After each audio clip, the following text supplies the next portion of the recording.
In today's video, I'm going to teach you how to check if your PayPal account is verified. Let's start by signing in.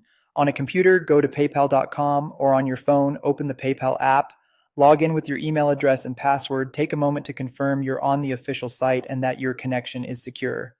On mobile, using the latest version of the app helps the menus match what you see here. Once you're in, head to your account settings. On the website, click your profile icon in the top right corner and choose Account Settings. In the app, tap your profile picture and open account information. These areas hold the key details about your account status, and the wording can vary slightly by region or whether your account is personal or business. Now look for sections labeled Account Status, Account Type, Account Limits, or Verification Status. If you're verified, you'll usually see a clear message such as "Your account is verified," and often you'll see something like "No limits on your account." That combination is a strong indicator that your account is fully verified and you can use PayPal without common restrictions. If you don't see that, check for prompts.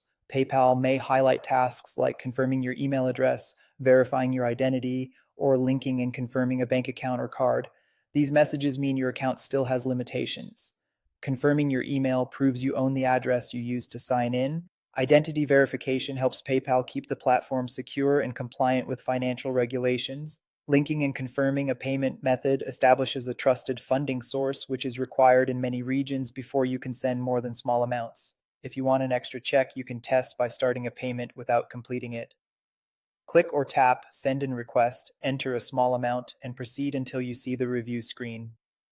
If your account isn't fully verified, PayPal will typically display a notice about your sending limit before you confirm. You can back out safely at this point without sending any money. If something looks off or you see warnings about restrictions, open help and go to the Resolution Center. Review any requests listed there. PayPal may ask for documents or confirmations to finish verification. Completing those requests usually resolves limits quickly. To recap, a verified account generally has a confirmed email, verified identity, and a linked and confirmed bank account or card depending on your region. Follow these checks and you'll know exactly where your PayPal account stands.